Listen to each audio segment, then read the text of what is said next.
తెల్లకొండలు అన్ని తవ్వడమే. ఏమిటండి మీరు మాట్లాడేది? బ్లాక్ షెల్ సస్పెన్షన్ బ్రిడ్జ్ దగ్గరకు వచ్చేసినాము. సో అది మన ఫస్ట్ స్టాప్ అనమాట. సో అట్లా దిగి ఒక 1.5 కిలోమీటర్ అట్లా నడవాలంటుంది. ఇవన్నీ ఎక్కాలని చెప్పలేదు ముందు. మాకు కూడా తెలియదు.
ఈ ట్రిప్లో స్పెషాలిటీ ఏందో తెలుసా? మాకు hail storm, snow storm, rain storm, sun storm, wind storm అన్నీ ఎక్స్పీరియన్స్ చేసామన్నమాట.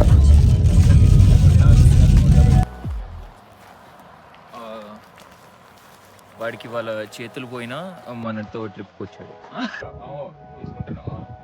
మా సమ్మర్లో స్నో పట్టమేంద్రా. ఇలాంటి వైపరీత్యాలు జరిగినప్పుడు ఫోటోలు దిగాలిగా, అందుకనే ఆగి దిగుతున్నప్పుడు గ్యాప్లో వెనకాల ఏదో లొకేషన్ ఉందని చెప్పొచ్చు. బాగానే ఉంది చూడటానికి. అదొక టైప్ ఆఫ్ లొకేషన్, కానీ ఆగాల్సిన లొకేషన్ కాదు, కానీ మేము ఆగినాం. అట్లా ఉంటుంది మరి బాయ్స్ ట్రిప్ అంటే. ఇంకా అక్కడ నుంచి నెక్స్ట్ లొకేషన్కి స్టార్ట్ అయిపోయాను అనమాట. సో ఇప్పుడు మీరు ముందు చూసింది స్నో పడ్డది కదా, మళ్ళీ ఇప్పుడు హెయిల్ స్టామ్ అనమాట. ఇక్కడ నుంచి ఒక 100 మీటర్స్ దూరంకి వెళ్ళాం అనమాట. ముందుకు వెళ్ళంగానే మళ్ళీ సన్ వచ్చింది, మళ్ళీ సన్ తర్వాత వర్షం పడింది, వర్షం తర్వాత మేఘాలు వచ్చి, మేఘాల తర్వాత మళ్ళీ స్నో పడింది.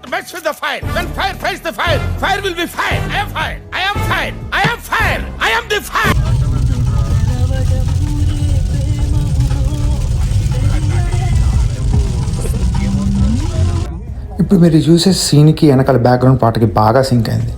అసలు ఆ మేఘాల్లో నుంచి వెనకాల మౌంటైన్స్ అట్లా కనపడుతుంటే నిజంగా చెప్తున్నా, కెమెరాలో చాలా వరస్ట్గా వచ్చిన ఫీలింగ్ వచ్చింది నాకు. కళ్ళతో చూస్తుంటే అబ్బో ఆసమ్.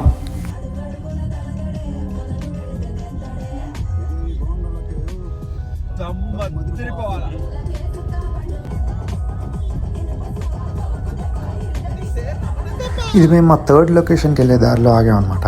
బేసికలీ మా థర్డ్ లొకేషన్ గ్రాసీ లేక్స్, కానీ ఆ గ్యాప్లో స్ప్రే వ్యాలీ ప్రొవిన్షియల్ పార్క్ అని చెప్పి ఇది కనపడ్డది. ఇక్కడ ఏమన్నా పీక్ పాయింట్స్ ఉంటాయేమో అని చెప్పి అట్లా ఆగినాం అనమాట.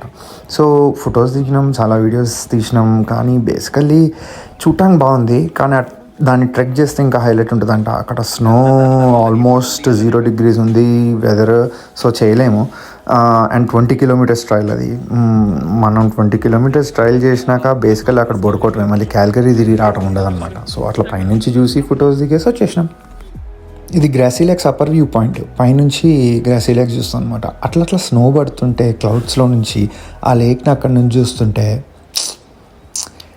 ఈ బేసికలీ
చేసినాం. బేసికల్లీ అంత అలసిపోయి నాకు ఏదో ఒకటి ఉండాలి కదా పడుకునే ముందు. ఇక ఫుల్గా తినేసి రిలాక్స్ అయిపోయినాం యాక్చువల్గా అన్నమాట. బిర్యానీ